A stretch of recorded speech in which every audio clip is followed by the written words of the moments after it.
You are listening to Something Rather Than Nothing. Creator and host, Ken Vellante. Editor and producer, Peter Bauer.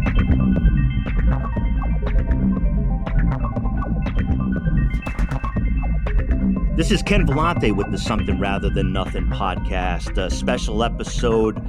A friend of mine from overseas, Geoff Finan, a poet, a playwright. You might recall in the past we had a guest from Ireland, Rachel Lally, and she did 6 of one, half a dozen of the other podcast with philosophers and creatives. And Geoff is part of that troupe, and I got to tell you, both personally, professionally, and for the podcast, it's great to be able to chat with you, Geoff. Thanks so much, Ken. And it's really great to get to chat to you. I love how kind of the friendship has come about. You know, I love the absurdity of life, and sometimes I love realizing that something absurd is happening at the time. You know, kind of looking at it, and then one morning I just woke up and suddenly I'm on an Instagram group with you and some people, and I'm like, and everybody's talking as if we're friends for years, you know, and I was kind of like, this is absolutely beautiful. So yeah, it's been great. I'm really excited about doing this. Yeah, it is, and I really appreciate what you just said in the experience. But let's start off first. The fun part is finding out what you were like when you were younger, and we always kind of connected to creativity or words or books, or what were you like? I loved reading when I was younger. My mom used to just give me books. We didn't have much money. When I was growing up, there was a massive recession on in Ireland. My family got hit pretty badly with that. My dad's business went under. So we were really poor, you know. So, but one of the things that my mom was always kind of focused on was that we would have education. She was like once you have education, then nobody can take that away from you, and you can start again.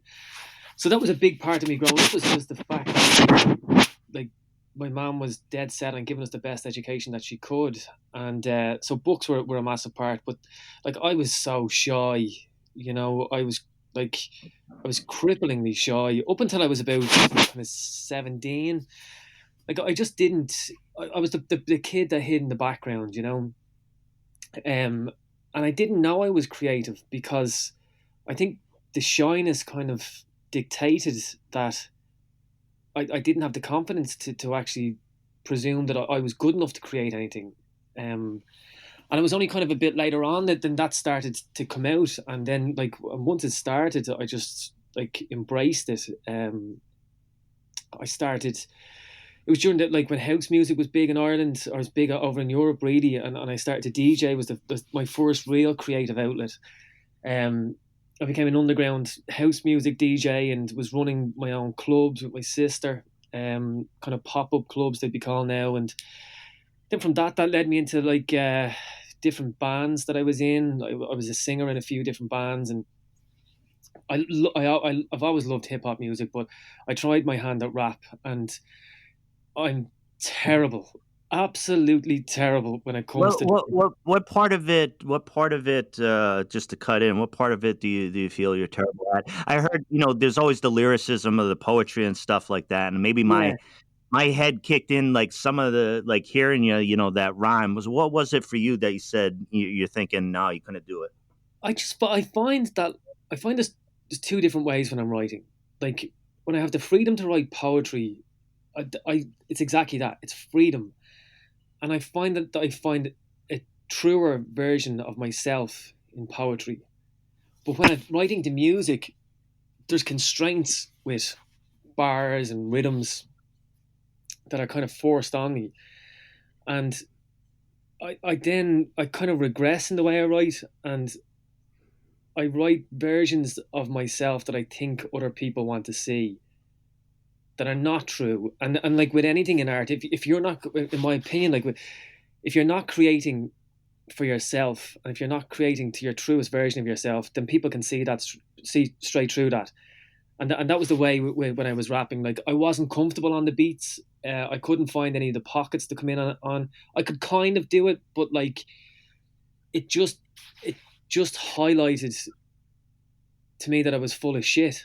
You know, that's kind of the only way I put it. I was like, just went back and Well, that's the answer. Hey, Ken, I was full of shit. That was the problem with it.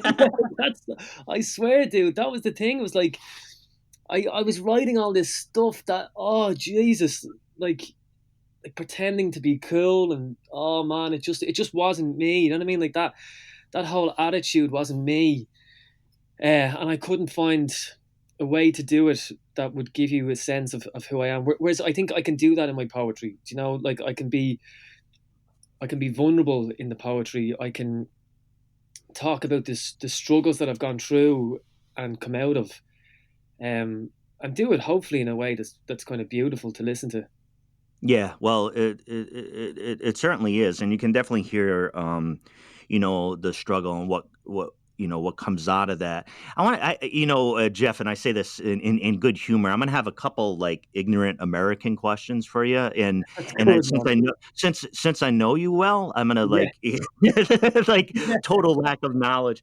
Um, for me, I'm a literature guy, a literature and philosophy. Those are all the books that Hmm. I've read and studied formally at the university and such.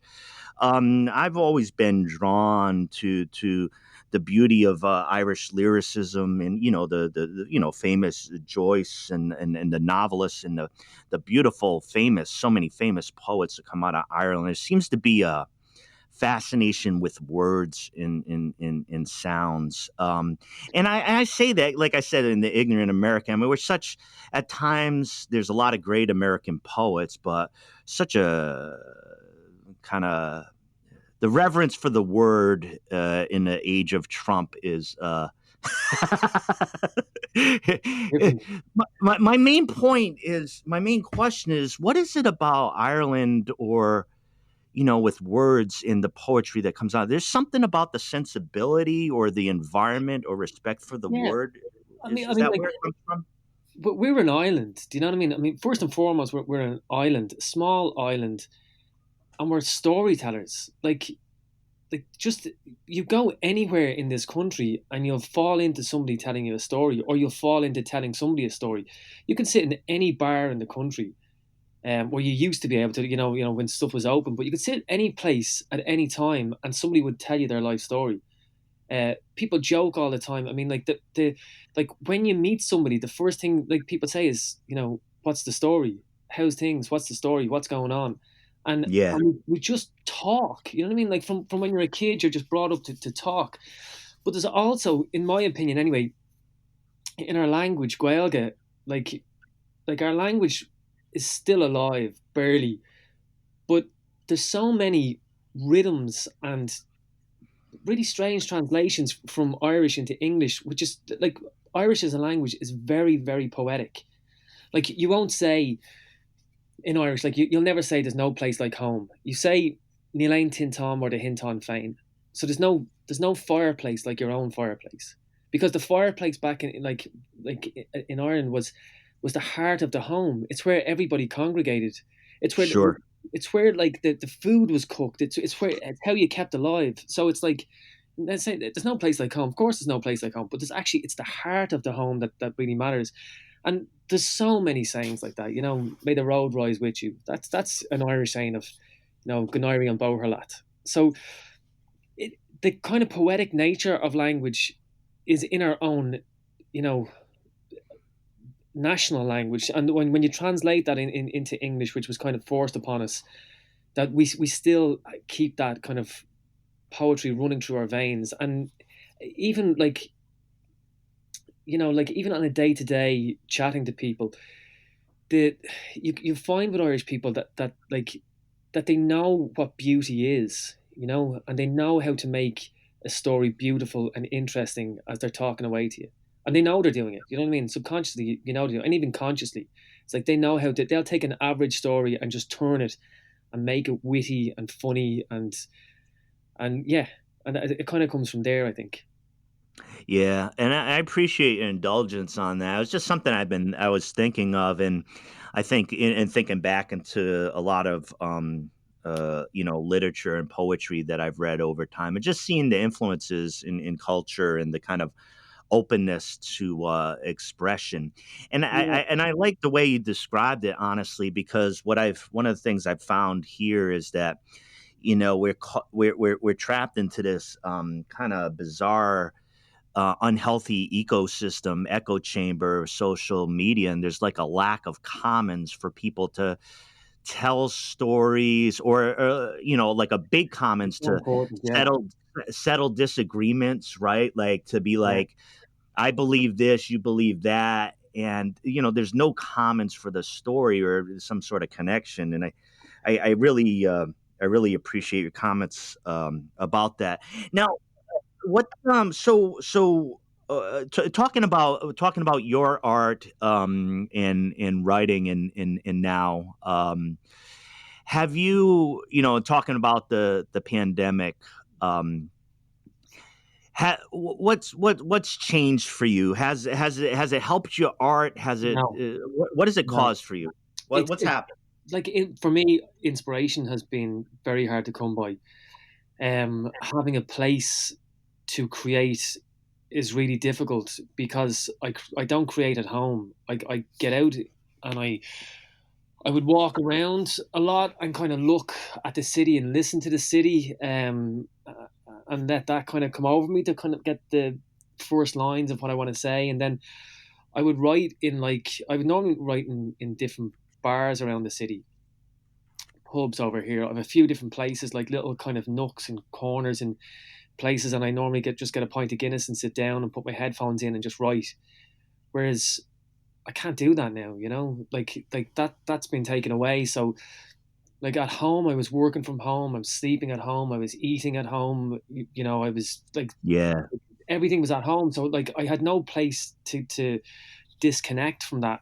And I did find that really difficult. Now I've written some stuff this year, and I'm starting to write again now. And the stuff that I'm writing for whatever reason is really positive. Like it's ridiculously positive, and I've never written like that before. So it's kind of, yeah, the stuff I'm writing is really full of hope. Whereas yeah, a lot of my work would be dark.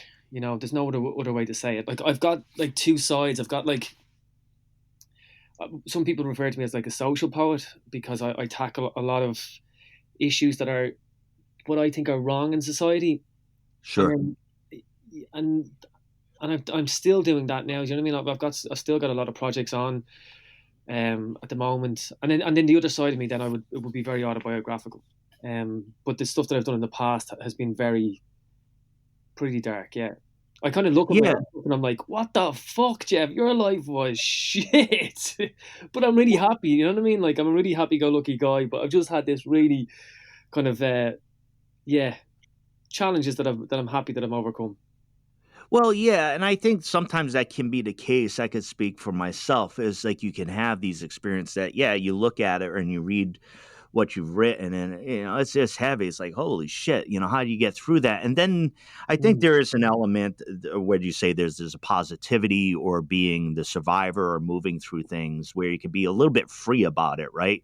Yeah, That shit didn't kill me. I'm alive and I'm talking, right? So, yeah, and actually uh, one of the pieces that I've written, my last piece that I wrote was a letter that I write to myself from the future. Just not like, I mean, it's not like science fictiony at all, but it's kind of like advice that I give to myself that I've put away, and I can pick it up at any stage in my life, and it's quite kind of hopeful and just telling me that no matter what happens, things are going to be okay, and to trust in my decisions and stuff like that. So that was quite nice to kind of read afterwards, because I think there's something magical that happens when the pen hits the paper and you start to unravel your own subconscious, and you don't necessarily know what's going to happen. So you get into, hopefully, in the state of flow, which is a lovely place to be, and then all of this stuff just starts pouring out, and afterwards you get to read it and see it's like, Jesus, that's who I am. That's how I feel. the discovery and in the language that comes out. Yeah. Yeah, thank you for that. I want to ask a big question. I want to ask a big question now that you're still fresh early on in the interview. I'm always fresh, Ken. You're always fresh. Hey, Yeah. why should I have doubted you? That's terrible. Terrible that I doubted you. You're as good as 50 minutes as 15. Yeah. Um, what is art? What is art? Like, I thought I knew the answer to this question before. I think, like, for me, art is the way we understand our experiences. Like, and you don't have to be an artist to get there, you know? Like, at any stage in our life, whether we're children, you know, education comes through so much song, or, you know, as you're going through a teenager and all that angst, then you kind of connect to the books you're reading and the music that you're listening to, and you know, as you grow older, then it's always there. Like, I mean, art is in everybody's life, every single person's life, and sometimes people don't realize it, but like, it's all around us, and it helps us understand who we are, and what this world and universe is, I think. Thank you. Any change in the what art does right now? I mean, there's been, part of one way of looking at the question is, art, reinforcing society or disrupting society. I mean, we're talking about art, in a pandemic, right? And artists Yeah. in a pandemic. Has the role of what art needs to do in general changed No, since things changed?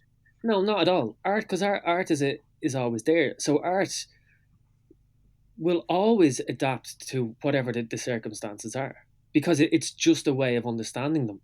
So it's like, in the need for protests, when the world needs protest music comes, you know, and protest songs comes, and protest poetry comes, and protest films comes, and in the need, when, like, after great tragedies, there's poems and lyrics to help us understand the grievances that are there, or the grief that we're feeling, and that's what happens. And like, this pandemic, like, there is a lot of, like, after, like, a huge disaster that happens, I mean, it can be described as, like, afterwards you go through the stages of grief, of, you know, ignoring, like, it, and you know, and refusing that it's ever happens, to becoming scared by it, and panicky, and hopefully Sure. going towards that whole thing of acceptance.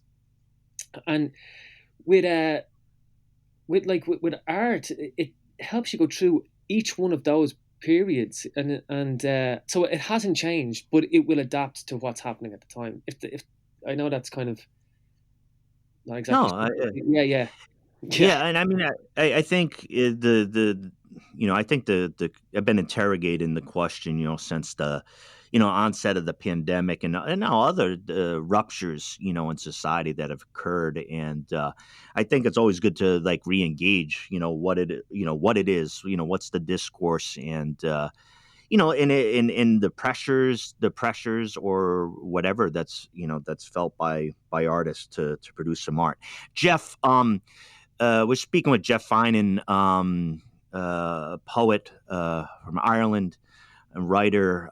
Geoff, do you have, as far as, with this podcast, a lot of times I try to have a little bit of, kind of live performance, or, whether it's yeah, music or some of your poetry. I was wondering if you had a little bit you could kind of share with the listeners. yeah, absolutely. I'd be delighted to. This piece is called No Takebacks, and I suppose I'll do this piece because it goes through a bit of, like, what I was talking about already, with kind of where I came from as a young kid, and getting here. It goes like this: I come from a Dublin that's old school, with home truths and youths in shiny tracksuits. I come from a place where the best haircut was the step. People got wrecked and we were just let roam the streets freely. My gang was 10 deep.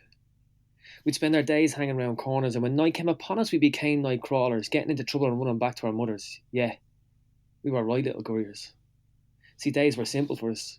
Getting into trouble and getting out without much of a fuss. If we needed a ball, we'd doctor a card for championships. Door to door chancers. Will you sponsor us, miss? getting just enough money for a cup champion football and a few bag of chips. See, this is the innocence that I miss. I remember the first time one of the lads had a dirty mag. I remember when Big Al missed Halloween because he got sick from smoking fags. I remember being 15 and getting served and drinking cans with the lads. I remember when Chris told me he kicked a needle out of one of the lads ODing in the flats. But we were happy little chaps. Hair gelled up our eyes in their baseball caps. We'd slag off girls because we didn't want them to know that we liked them or that we were into them. We spent all night dreaming of kissing them and all day pretending that we weren't looking at them, with the lads taking the absolute piss out of us because we wouldn't say that we wanted to wear the face off them. As nights had faded, I got back to me gaff. Spent some time with Dad and watched TV for a laugh, because ours was the house that was always full of laughter. Even when my brother died.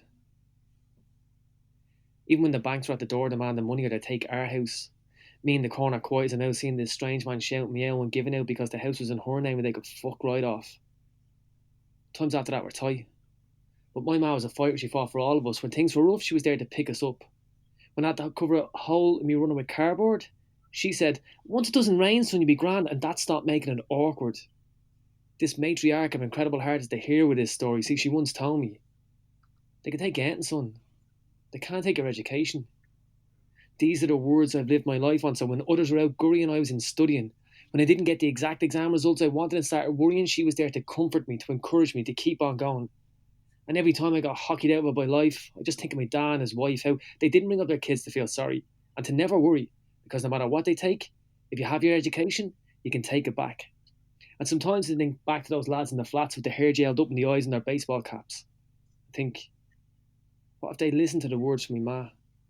They could still be here. Instead, they're either dead or they're strung out in smack. Thank you. Dang. Thanks, Geoff. Cheers, man. My next question, I'm going to ask it, but you answered it. The next question is what or who made you who you are, right? Right? Yeah, well, it's like both parents. I've a really great relationship with my folks. Like, I go out drinking with my dad quite a bit, and like he's older now. Like with the pandemic, he's had to kind of isolate himself and stuff because he's in his late 70s. And but no, I have a fantastic relationship, very different relationship with my mum and dad.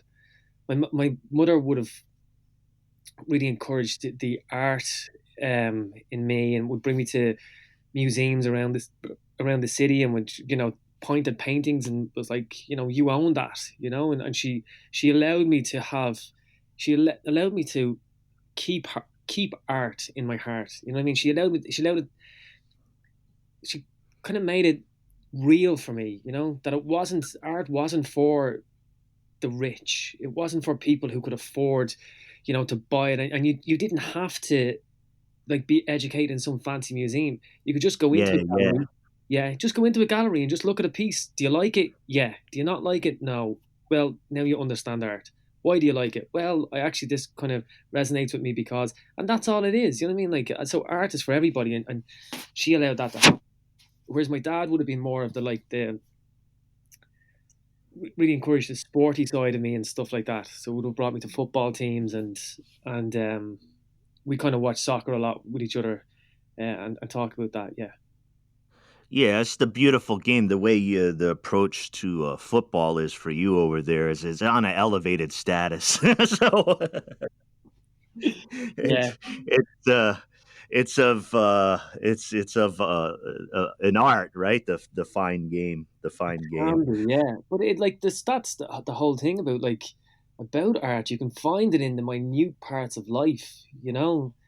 Like sometimes I'd be in a bar in Dublin and I go down and it's like I love really kind of shit dingy bars that haven't been done up in a long time. So you've got like the original tiles and the original decor from 80, 100 years ago, and you can go down to like the toilets. The toilets stink, but you're like, holy shit, those urinals are beautiful. Like somebody put a lot of effort into making those things, and it can be in anything. It can be like the tiling, it could be the way somebody expresses themselves, and that can certainly be through sport. Absolutely, yeah. Now, when I mentioned, I said I had one or two kind of ignorant American questions about Ireland. You gave me permission on two, I think, maybe, or You maybe can I'm ask reading any it. questions you want tonight, man. Yeah, go Yeah, ahead. I Yeah, got one. And I got to ask this because part of this is curious. We got to get into the strange. Are banshees real?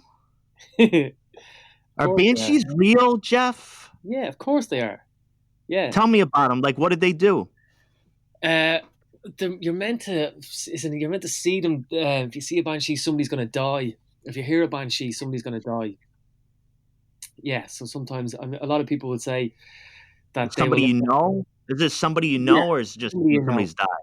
Oh, Yeah. okay. Like I've a friend, and he said that he heard a banshee's wail one night in Dublin, and then like him and his family heard it, and the next day his aunt died. And so a lot of people would say the same thing. That the night before somebody's died, suddenly they will hear the banshees wail. Yeah, All right. Is it like a scream?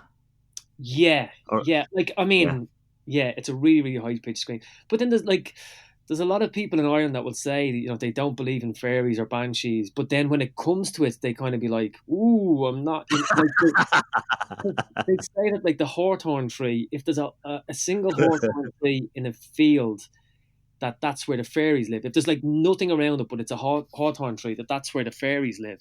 And there was a road that was built between two of the big cities in Ireland, between Dublin and Limerick, I think. And as they were building the motorway, and this is only recent, like this is only like 20 years ago, as they were building the motorway, they came to a hawthorn tree, and people were like, "Oh, just demolish it and go through it." And none of the builders would. There was a protest. They were like, "No, I'm not going to be the one that cuts it down, because if you cut down a fairy tree, a hawthorn tree, they'll come after your family, and it's bad luck for your family for life." Oh. So there's a motorway in this country that was built like 20 years ago, 25 years ago, that goes down and then goes around the hawthorn tree until it comes back onto the route and goes back down to the city. So yeah, Oh goodness. Yeah. Yeah, a friend of mine, of course, Tommy Riley, American, went over to the old country for a semester or something in college, and he had heard all those stories. He came back with a couple banshee stories, scared the shit out of me, and I was just talking to you right now, and I know you'd give me a little bit of license to, hey, you got an Irish person on the phone here. yeah, Ask him a couple of these things that we don't understand on our side. So, yeah, yeah, they're definitely real. um, um, I got a couple more questions for you, Jeff. Oh, One I was interested in is is about creating. And I know you're saying because of the change in the environment due to pandemic, you've had some difficulties, kind of creating or writing in the way that you would. But do you ever, kind of question the drive? I mean, do you feel compelled to make art? How much do you have to yeah.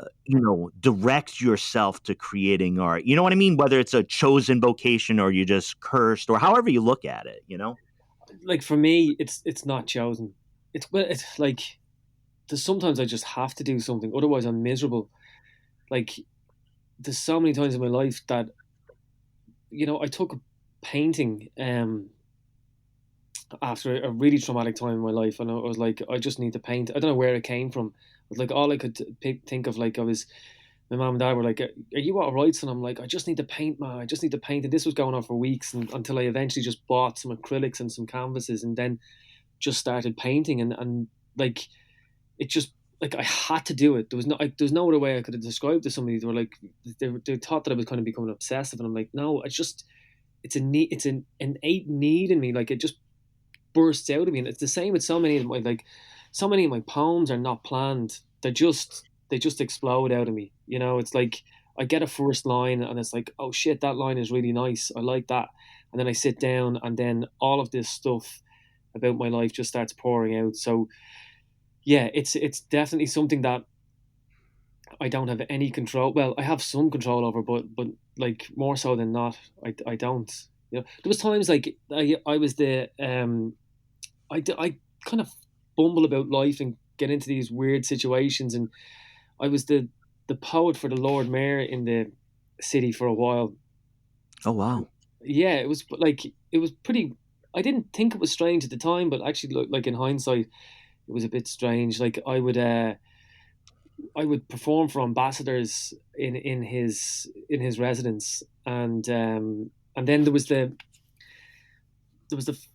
100-year anniversary of the first Parliament, the first Dáil, it's called in Ireland. So that the first Dáil happened in 1919, and I was given the honour of writing the poem for that by the Lord Mayor. Wow. So that would have taken me that would have been where I would have had a lot more control over the writing, and I would have had to go off and research and learn as much as I can about the subject before I even attempted to write it. So like that was pretty cool. But then it was so weird. Like I'd be on a night out in Dublin City, kind of with drinks and maybe out. I know Rachel was on the show. Rachel's my girlfriend, so we'd be out kind of like with friends and stuff, and I just get a phone call, and people be like, "Who's that?" I'm like, "Oh, it's just the Lord Mayor. He just wants me to come over for drinks." And they're like, "The Lord Mayor wants you to go over to his house for drinks now?" I'm like, "Yeah, we kind of just sit up and talk politics and just drink Guinness until it's gone." And I just thought it was normal. Do you know what I mean? I just thought that this was part of the process, but obviously it's not. Yeah, yeah. A lot of people do. Yeah.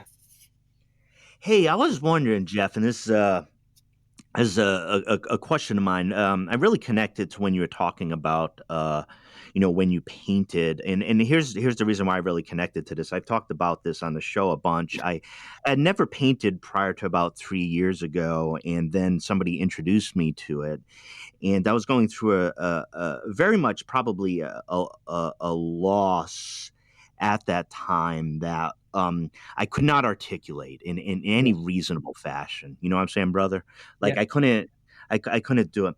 And so for the first time in my life, somebody showed me the basics of acrylic painting, and I didn't know this world existed. And as you had described it, it's all I could do to express myself, and for a while. And here's the interesting little bit, and I was wondering your comments on this. And I'm talking about this in the sense of being a painter and being a writer. Okay, that dynamic. Yeah. I started to develop a problematic relationship with my painting, and here's the reason why. And I'm going to resolve this. I believe, or I surmise, that the painting was an excuse for me not to write. That there was some aspect of exposure or process or writing it out that I refused to ask of myself or demand of myself, but I wanted to, so I kept painting. But I think it problematized my relationship with the painting because I'm meant to write more than I do. You see what I mean? Yeah, I think you're being really overly critical on yourself there. Like the way my relationship with painting was that at the times that I was maybe struggling to write, I was able to go back to painting, and I was still creating. I knew I was always going to go back to writing. Like that goes without saying. Like that is my base. I love to write. But sometimes I just need to create in a different way so that I can go back and then it opens up again for me.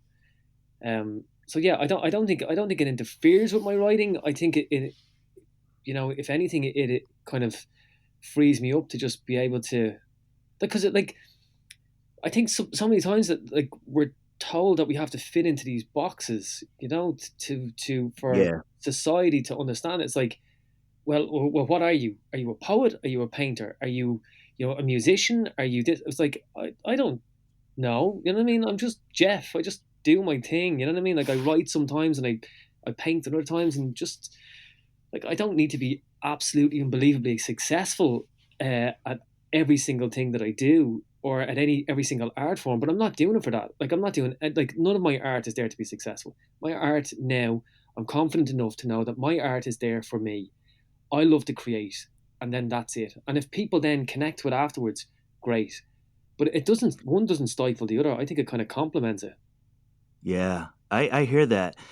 Well, let me ask you before we get to the big something rather than nothing question that is coming. I have another question, and part of this recently, some of the questions I've been asking away from the conceptual have to do with my own journey and learning from others about how they move through things.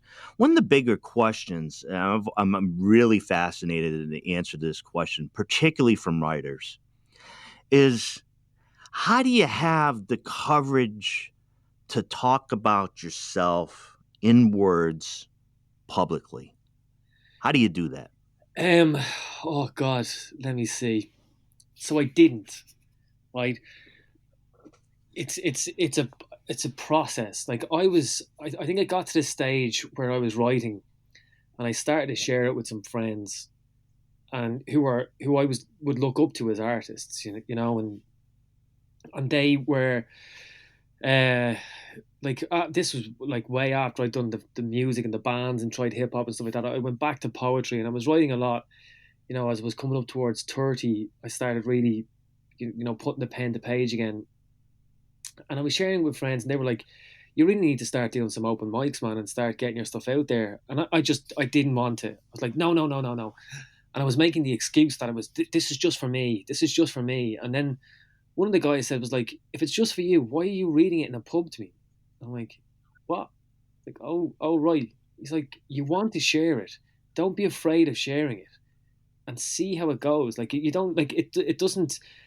When I say to other people, like, that I'd maybe kind of help, like, get onto the stage for the first time, it's like, just do it. See how it fits. You don't like you don't have to win anything. You don't have to have but people are generally there to support you no matter where you go. If you're going to an open mic, people want you to be good. They want you to Yeah, be sure. good. Yeah. You know what I mean? Like, I've never been to an open mic where they've turned on people. And especially if people are there going for the first time, like, this is my first time reading my own poetry. That's fucking amazing. You know what I mean? You've written something that has never been written in the entirety of humanity. Yeah. It Yeah. was original.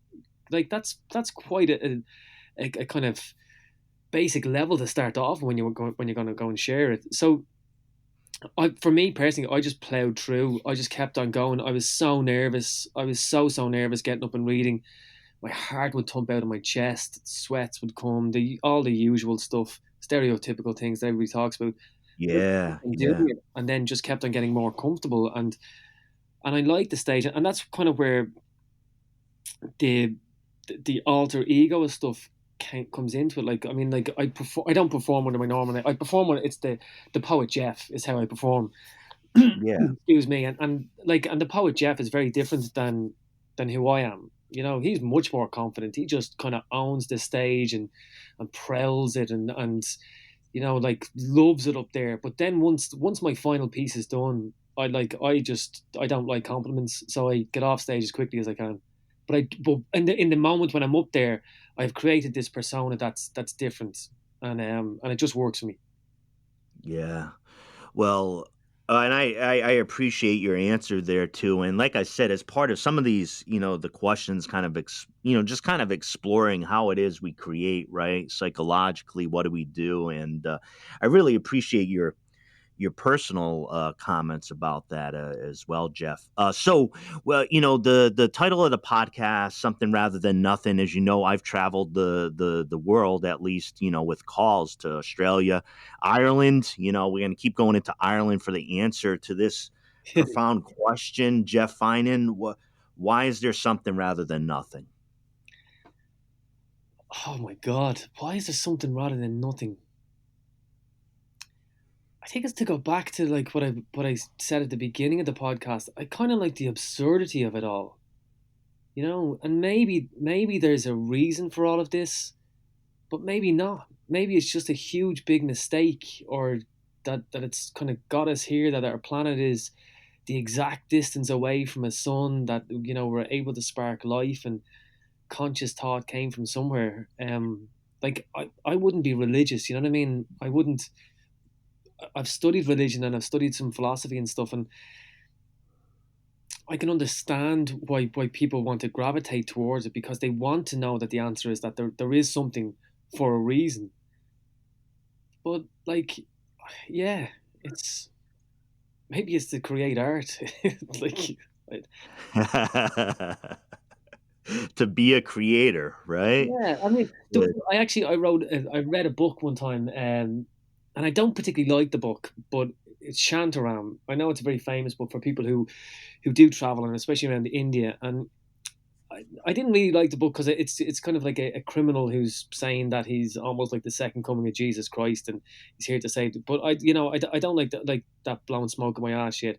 But in it, like about 2/3 of the way in the book, there's a Muslim guy who's head of the mafia over in India, and he says that like in the book it was saying that like anything that you do that helps progress the world or helps progress the universe is a positive thing and adds to it, and the bad things kind of detract from it. So the in life the thing is to try and do more things positively that will help the universe progress than to take away from it. And that's a quite interesting way of looking at life. So maybe it's just it's all moving forward, and we're just here to help it move forward a little bit more. Yeah, I like that. I like that. I like that because it feels wise. You see that, Geoff? That's wisdom. That's wisdom you're dispensing over there, right? Yeah, that's it. Oh, Irish. man. I think you're one of the few people that think I'm wise, Ken. I knew I liked you, bro. Hey, if you got to go to America to get your props, right? Yeah. It's all right. Yeah. You can. You've been invited. Hey, Geoff, tell the listeners about where to find you, your writing. I know I've seen videos on YouTube. Where do they find you? So you can find me at like I put up stuff on Instagram at the Poet Geoff, Geoff. I have some videos under the same name. I kind of don't put up that much stuff. Like I'm not great at sharing my stuff online, and maybe it's a generational thing with me. I know like there's like kids who are a lot younger are great at putting all their stuff up, but I kind of love performing. I've been threatening to write a book for a long time, and I'm kind of about a quarter of a way into it. I have all the stuff there. I just need to sit down and take my time to do it, and that will come out at some stage. And that's kind of the places. Yeah, YouTube. We did a podcast that you kind of got me from, which was the 6 of one and half a dozen of the other. There's like 10 of them online as well. Yeah, I think we're going to try and bring that back at some stage too, because it was really good fun to do.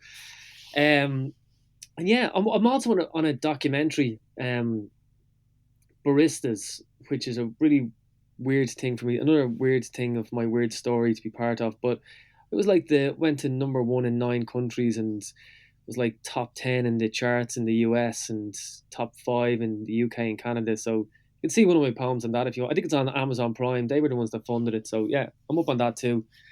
What was the name of it again, so everybody catches it? Baristas. Okay. Yeah. But yeah. Check the stuff on YouTube, and if anybody wants to likes my stuff and wants to comment or hear more stuff, send me a message on Instagram and I'll reply. I like replying to stuff. You know? Yeah, I really appreciate you visiting here, and it's kind of like I said, the connection we have through the show, and I love watching. I mean, even on this show, a little bit of cursing, this and that.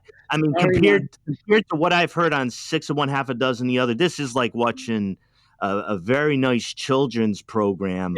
I mean, I have heard and seen things there, and it's great. I'm saying very positive things, but it curled my hair, But like in Ireland, we curse very poetically. There's no harshness about it. We just use them as kind of these beautiful adjectives that kind of enhance our point. You know what I mean? Like somebody can. Whereas if the same words were used in another part of the world, people would be really offended. But in Ireland, it's like taken as a term of endearment. It's a wonderful program, and I'm glad we all connected there. Geoff, deep thanks. I view this as a great joy to be able to chat with you, but also to be able to share this conversation with listeners. It's been a great thrill, brother. Thank you so much. I've really enjoyed the conversation, and as I said at the beginning of the show, I was really looking forward to just chatting to you, really, because it's the kind of the absurdity of finding this random internet friend through a podcast that we put out during the pandemic, and then we got on so well with, and I had such good fun with, and became a friend very quickly, and then get to do your podcast. Like it's great, and hopefully one day we'll get to meet in person, and I'm sure we will, because the other guys all love you too. We think you're a legend, so yeah, it's great. Hey, it's a great partnership there, and for listeners and those who enjoy it, a lot more to come.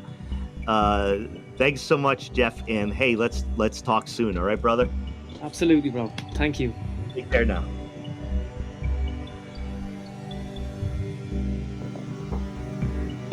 You are listening to Something Rather Than Nothing.